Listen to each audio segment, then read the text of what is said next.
তার চোখ দুটো যেন জ্বলজ্বল করে উঠল। খালি গা, শুধুমাত্র একটা হাফ প্যান্ট পরা। হ্যালো ফ্রেন্ডস, গল্পের ঝাঁপিতে আজ অপূর্বর লেখা দারুণ একটা রোমাঞ্চকর গল্প নিয়ে হাজির হয়েছি। আজগুবি সত্যি হয়। তাহলে শোনা যাক।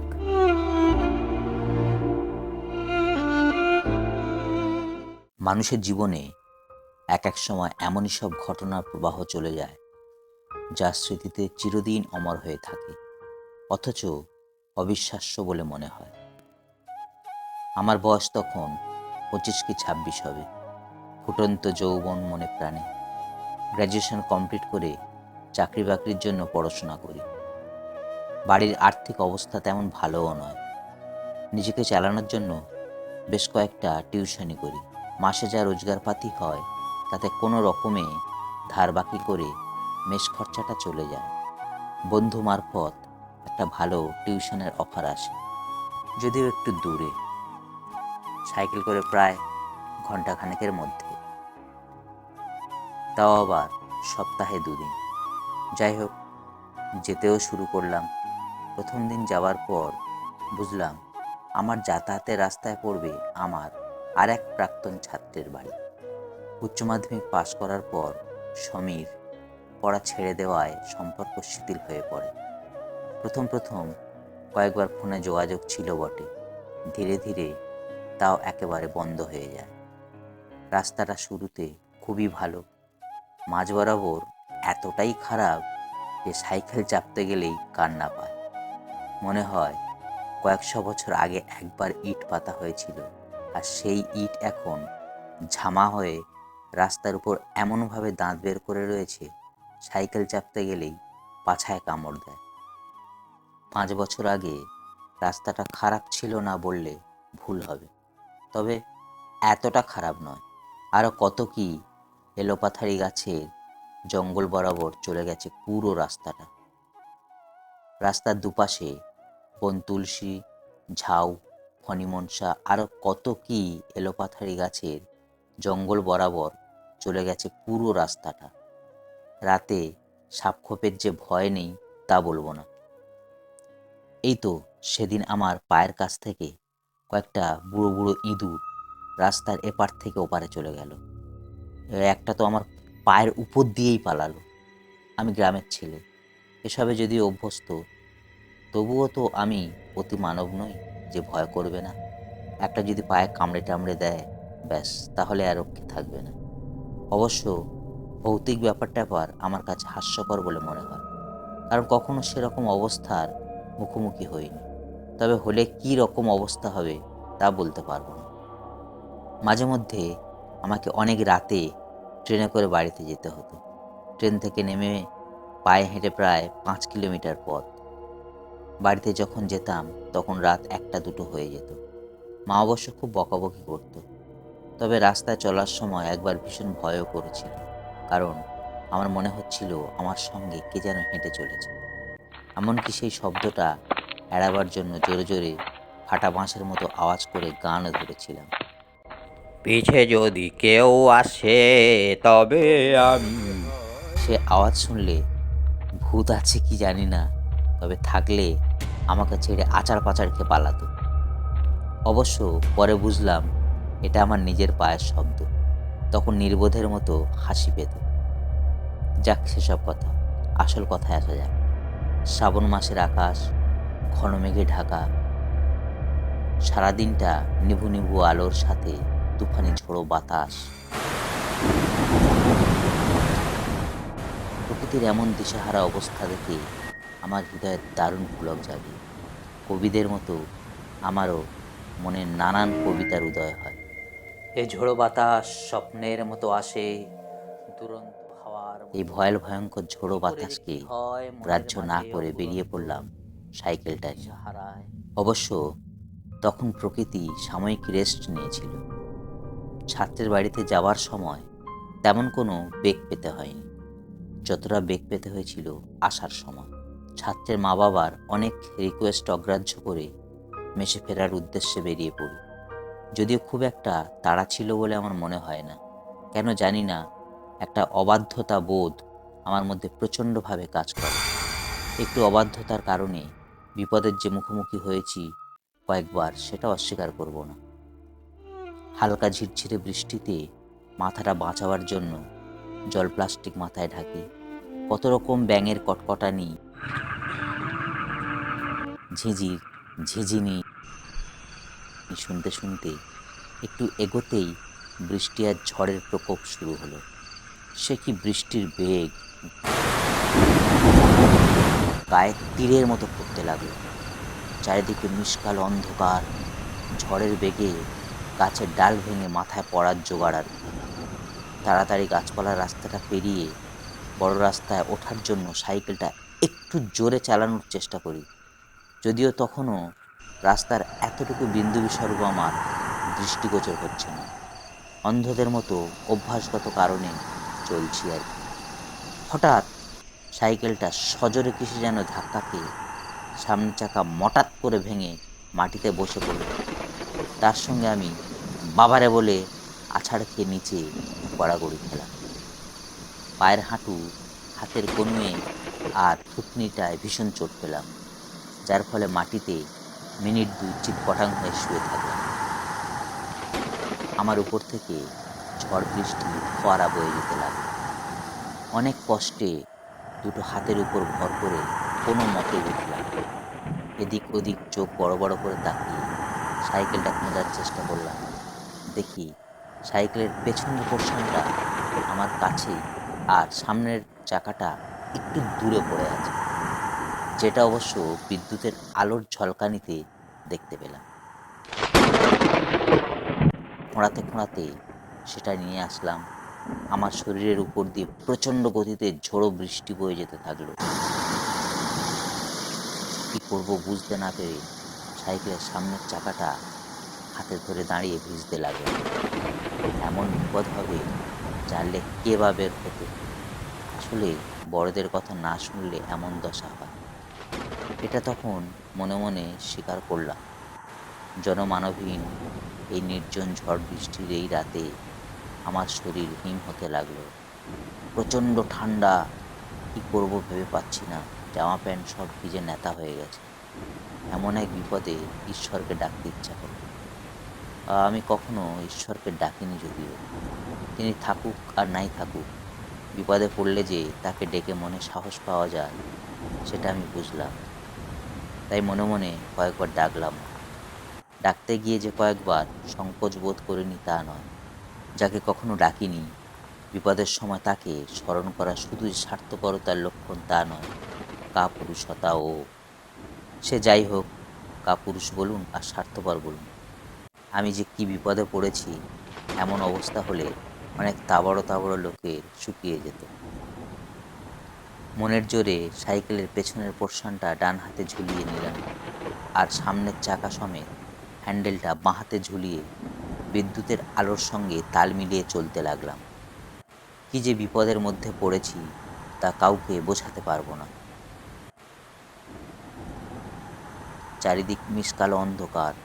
শোঁ শোঁ করে ঝড়ের দাপটে গাছপালা উথাল পাতাল করছে। মাঝে মধ্যে তীব্র বিদ্যুতের চিৎকার কানের মধ্যে তালা লাগার উপক্রম হচ্ছে। মনে মনে ভাবলাম, কাছে পিঠে কোনো বাড়ি টাড়ি পেলে না হয় রিকোয়েস্ট করে সাইকেলটা রাখা যেতে পারে। দু একদিন পর এসে নিয়ে গেলে হবে। আন্দাজ করলাম রাত 10টার মতো বাজতে যায়। এই ঝড়জলের রাতে আদৌ কি কারোর দেখা মিলবে?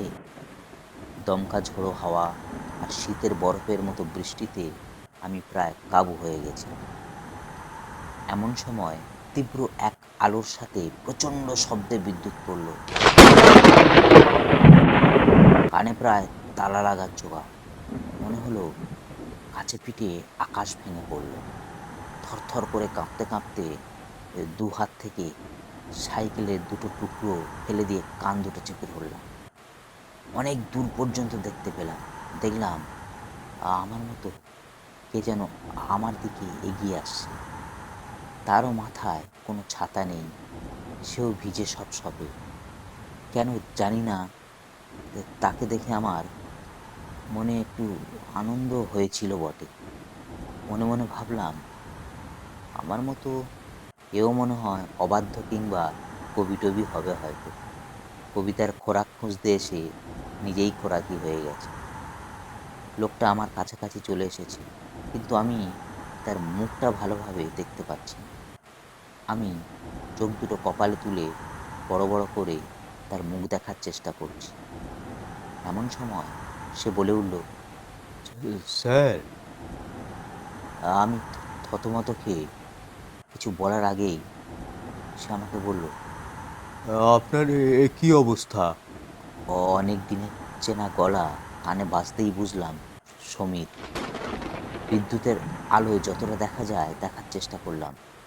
অবশ্য তখন দেখার মতো অবস্থায় আমি ছিলাম না। দাঁতে দাঁত লেগে ঠকঠক করে আওয়াজ হতে লাগলো।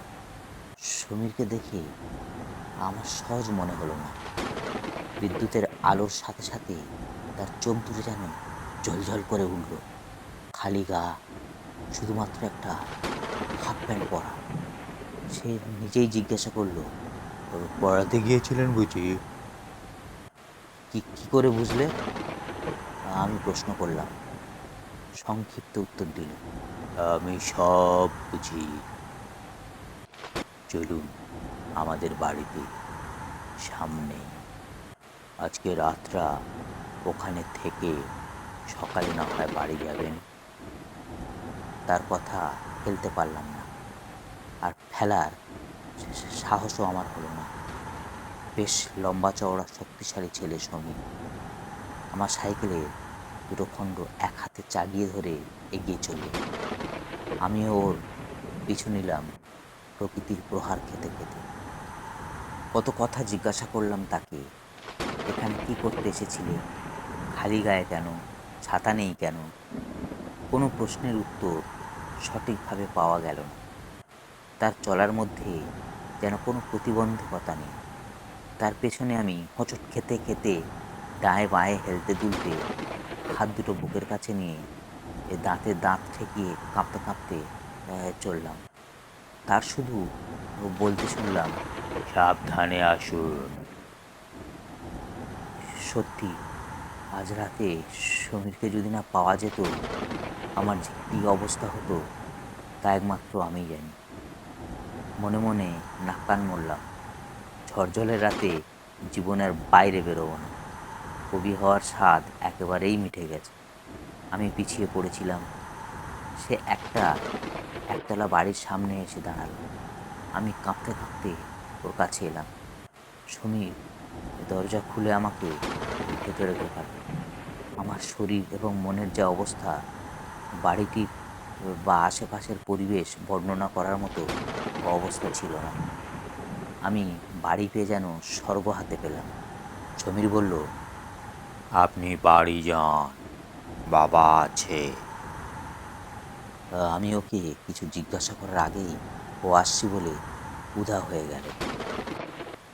নানান প্রশ্ন মনের মধ্যে খই করতে থাকলো। শরীরের যা অবস্থা, সব চিন্তা বিসর্জন দিয়ে শুধু নিজের কথা ভাবা ভালো, এই ভেবে সবেমাত্র একবার ডেকেছি, কেউ কি আছেন? সপাটে দরজায় একটা শব্দ হলো। আমি ভয়ে পেন্ডুলামের মতো দুলে উঠলাম। দরজার দিকে তাকিয়ে অনুভব করলাম এটা হাওয়ার দাপট। আমি যেখান দিয়ে বাড়িতে ঢুকেছি সেই দরজায় সজোরে হাওয়া ধাক্কা দিয়ে বন্ধ করছে। সেই আওয়াজে এক মধ্যবয়সী ভদ্রলোক হাতে টর্চ নিয়ে এসে বলে, কে এখানে? বলে বেরিয়ে এলো। প্রথমে আমাকে দেখে একটু চমকে গিয়েছিল। আমাকে বলল, কে আপনি? ভেতরে বা ঢুকলেন কি করে? দরজা তো বন্ধ ছিল। আমি আমতা আমতা করে বলি, না না না না, মানে বিপদে পড়ে এসেছি। তাছাড়া দরজা তো খোলাই ছিল। বেমালুম সমীরের কথা ভুলেই গেছি। ভেতরে আসুন, মনে হয় আমারই ভুল, বলে আমাকে বাড়ির ভেতরে নিয়ে গেল। আপনি তো পুরো ভিজে গেছেন, একটু পোশাক বদলে নিন। বলে আমাকে একটা ধুতি, একটা ফতুয়া আর একটা গামছা দিয়ে চলে গেল অন্য ঘরে। একটু পরে প্লেটে করে চা আর বিস্কুট নিয়ে এসে বলল, আপনি দাঁড়িয়ে আছেন কেন? বসুন। আমি একটা চেয়ারে বসলাম। উনি অন্য একটা চেয়ারে বসে টেবিলে চাটা রাখলেন। সৌজন্যের খাতিরে আমি বললাম, দেখুন তো, আমি আপনাকে একটু ঝামেলায় ফেললাম। আরে ঝামেলায় কি আছে? মানুষ বিপদে পড়লে মানুষের কাছেই তো যাবে। তাছাড়া বাড়িতে আমি একাই আছি। গিন্নি গেছে ওর বোনের বাড়ি। আজকে ফেরার কথা। বাইরের যা অবস্থা, তাতে না ফিরলেই ভালো। গরম চায়ে একটা চুমুক দিয়ে শরীরের মধ্যে একটা শান্তির বাতাবরণ তৈরি হলো। মনে মনে বললাম, আহ, কি শান্তি! যেন স্বর্গ সুখ পেলাম। দীর্ঘক্ষণ পিপাসার পর একটু জলের যেমন কদর হয়, সেরকমই হলো আর কি। গরম পেটে পড়তেই সমীরের কথা মনে পড়ে গেল। আমি বললাম, ও সমীর এই জন্য বেরিয়ে গেল মাকে আনতে? ভদ্রলোক চমকে উঠলেন। ওখান থেকে চায়ের কাপ পড়ে যাবার জোগাড় হয়েছিল আর কি। তার অবস্থা দেখে আমি একটু ভয় পেলাম। কাঁপা কাঁপা চায়ের কাপটা টেবিলে রেখে সংযত হয়ে আমাকে জিজ্ঞাসা করলেন, আপনি সমীরকে কিভাবে চেনেন? আমি বললাম, ও ও তো উচ্চ মাধ্যমিক পর্যন্ত আমার কোচিনে পড়তো। তারপর কয়েক বছর ওর সাথে কোনো যোগাযোগ ছিল না। হঠাৎ আজকে ভদ্রলোক আমার দিকে ঝুঁকে জিজ্ঞাসা সুরে বলে, আজকে? আজকে কি? না মানে আজকে ওই তো আমাকে পথ দেখিয়ে এখানে নিয়ে এলো, তারপর চলে গেল বোধহয় ওর মাকে আনতে। ওর বাবা আমাকে বললেন, ভালোই হয়েছে আপনি আজকে এখানে এসেছেন। আজ কিছুক্ষণ গল্প করে কাটানো যাবে। সমীরের একটা গল্প আপনাকে শোনাবো। শুনবেন? আমি বললাম, হ্যাঁ, শুনবো না কেন? চুপচাপ বসে থাকার চেয়ে গল্প শোনাই ভালো, বলুন। জানেন তো, সমীর আমাদের একমাত্র সন্তান। ওর প্রতি আমাদের অনেক আশা ভরসা ছিল। ছিল বলছেন কেন? ও কি আর এখানে থাকে না? আমি প্রশ্ন করলাম। না। আমি অবাক হয়ে জিজ্ঞাসা করলাম, থাকে না কেন? আবার শুরু করলো, ও সবে বিয়ে ভর্তি হয়েছে। প্রাণোচ্ছল জীবন, বন্ধু বান্ধবীদের নিয়ে সারাদিন মজা করে কাটাতো। এখানেও কয়েকবার নিয়ে এসেছিল। একদিন বলল, বাবা, আমরা বন্ধুরা মিলে পুরী যাব। ওর মা প্রথমে রাজি ছিল না। আমি বুঝিয়ে সুঝিয়ে পাঠালাম, কিন্তু ওরা আর কোনো খবর পাওয়া গেল না। তার মানে? তার মানে ওর চলে যাবার দুদিন পর আমি সকালে পেপারে জানতে পারি সমীর পুরীর সমুদ্রে তলিয়ে গেছে। শরীরের শিরদাঁড়া বেয়ে হিমশীতল রক্ত বয়ে যেতে থাকলো। কোনো কিছু বুঝতে বাকি রইল না। বিস্ফারিত চোখে ওর বাবার মুখের দিকে শুধু তাকিয়ে রইলাম। বাইরে তখনও ঘাত প্রতিঘাতের মধ্যে সমীরের নশ্বর দেহ প্রকৃতির নির্মম স্রোতে ভেসে বেড়াতে লাগলো।